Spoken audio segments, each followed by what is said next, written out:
নমস্কাৰ বন্ধু বান্ধৱীসকল। মই ক'ব ওলাইছোঁ ৰেইকি হিলিং বা মেনিফেষ্টটো সঁচাকৈ বহুত ডাঙৰ বস্তু।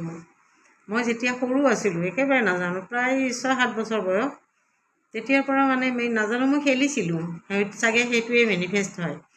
মই খেলিছিলোঁ, ঘৰত আগতে বেঞ্চ আছিল ন, বেঞ্চখনকে মই মোৰ গাড়ী বনাই লওঁ, সেইখন মই গাড়ী বনাই কেনে চলাওঁ। তাৰপিছত মই কল্পনা কৰোঁ মোৰ এখন গাড়ী আছে, মোৰ বিল্ডিং আছে, তাৰপিছত গছৰ ঠানিবিলাকত মই খেলোঁ, গছৰ ওপৰত উঠি কেনে, সেয়া মোৰ বিল্ডিং ঘৰ। গছৰ ওপৰত উঠি কেনে খেলি থাকোঁ, বাকীবিলাক আহে মোৰ তাত আলহী খাব।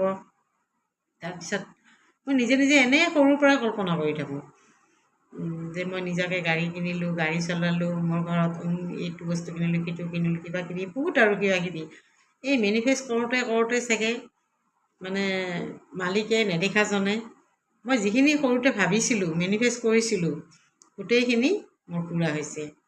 গোটেইখিনি মই একদম সৰু থাকোঁতে আৰু প্ৰায় তেতিয়া মোৰ বয়স 12-13 বছৰ, মই 10টা কথা ভাবিছিলোঁ যে জীৱনত মই এই 10টা কাম কৰিম।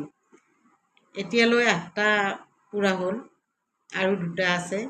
সেই 2টাৰ এটা হয়তো ভাগ্যত আছে যদি পূৰা হ'ব, আৰু এটা নাজানো, সেইটো বহুত কঠিন। যদি ছাকচেছ হওঁ তেতিয়া নিশ্চয় আপোনালোকক জনাম।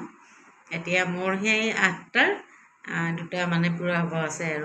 আৰু সৰুতেই ভাবিছিলোঁ বিয়া হ'লে মোৰ ডাঙৰটো সন্তান হ'ব, সেইটো হ'ব মোৰ ছোৱালী, দ্বিতীয়টো হ'ব ল'ৰা।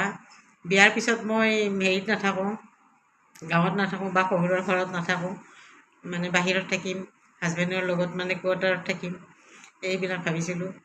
তাৰপিছত বহুত কিবা কিবি আৰু এনেকৈ যিবিলাক মুঠতে মই ভাবিছোঁ তাকে মেনিফেষ্ট বুলি কয়। সেই মেনিফেষ্টৰ কথা ক'লোঁ। মেনিফেষ্টটো বহুত ডাঙৰ বস্তু। মেনিফেষ্ট কৰিলে বস্তুবোৰ হয়। গতিকে নিগেটিভ চিন্তা কৰিব নালাগে, সদায় পজিটিভ চিন্তা কৰিব লাগে।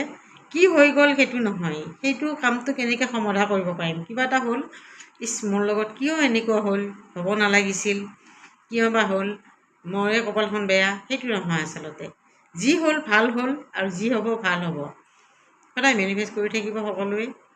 সদায় নিগেটিভ বাদ দি কেনে পজিটিভ চিন্তা কৰি থাকিব, অলপ পজিটিভ হ'ব। কিবা ভুল হ'লে ক্ষমা কৰিব।